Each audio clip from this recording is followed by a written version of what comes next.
परीक्षा। नादिर शाह की सेना ने दिल्ली की कत्लेआम कर रखा है।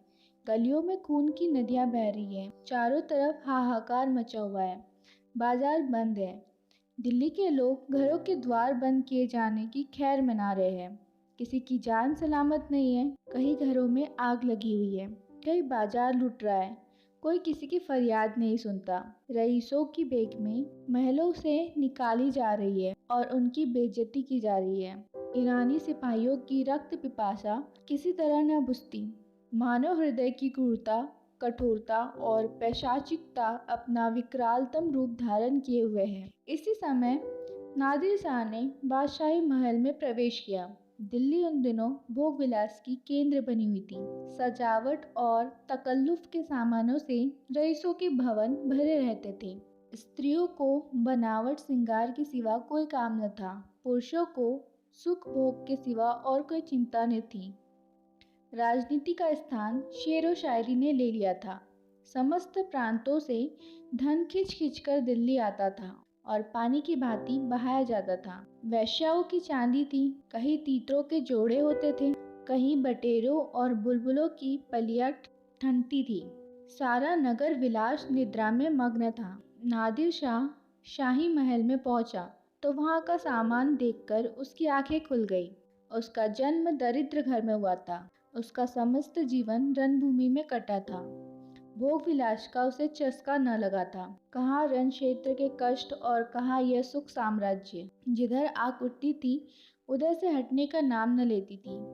संध्या हो गई थी। नादिर शाह अपने सरदारों के साथ महल की सैर करता और अपनी पसंद की चीजों को बटोरता हुआ दीवाने खास में आकर कारशोभी मनसद पर बैठ गया।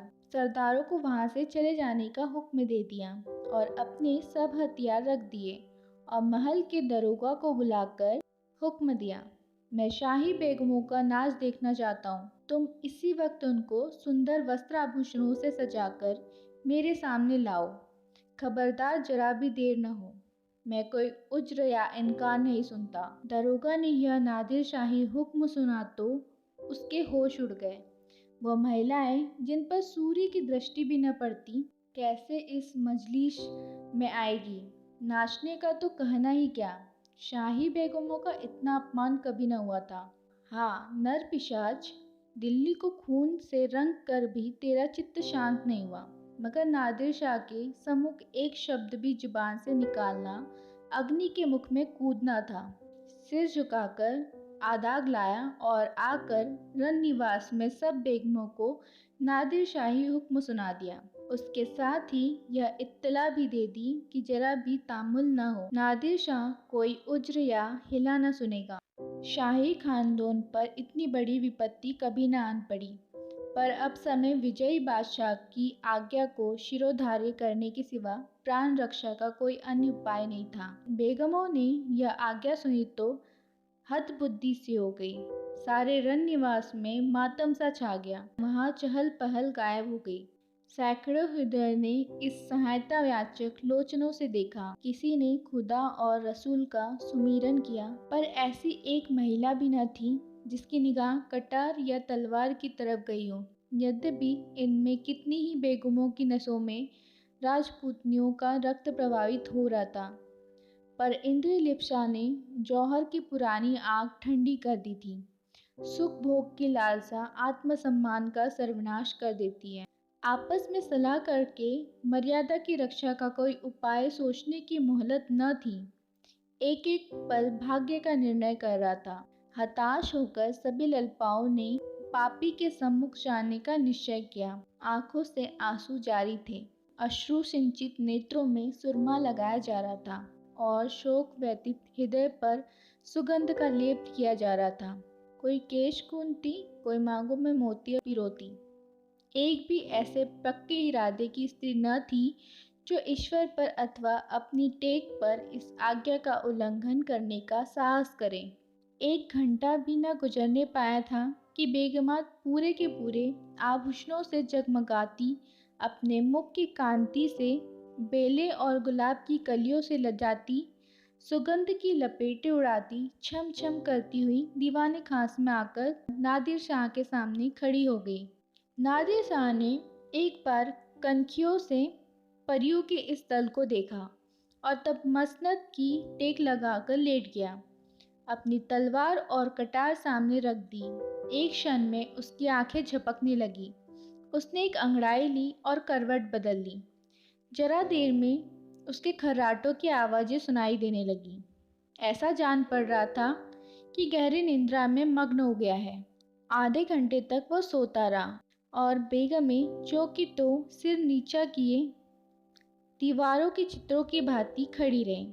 उनमें दो एक महिलाएं जो ढीठ थी घूंघट की ओट से नादिर शाह को देख भी रही थी और आपस में दबी जुबान में कानाफूसी कर रही थी।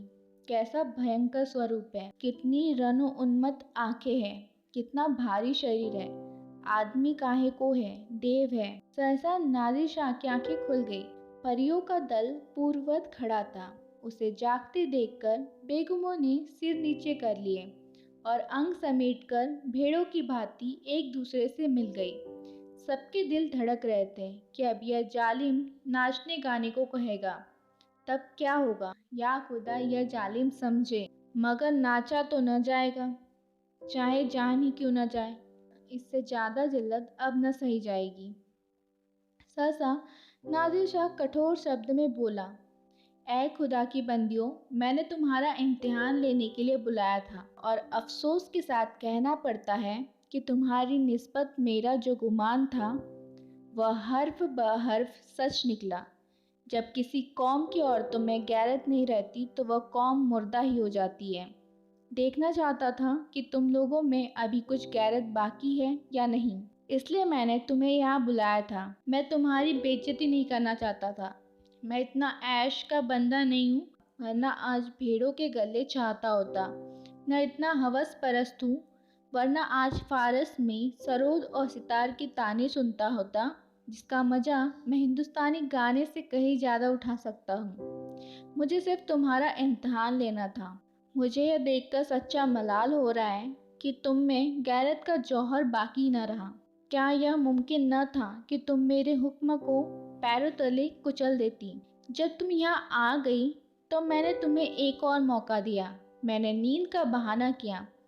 क्या यह मुमकिन न था कि तुम में से कोई खुदा की बंदी इस कटार को उठाकर मेरे जिगर में चुभो देती? मैं कलामे पाक की कसम खाकर कहता हूँ कि तुम में से किसी को कटार पर हाथ रखते देखकर मुझे बेहद खुशी होती।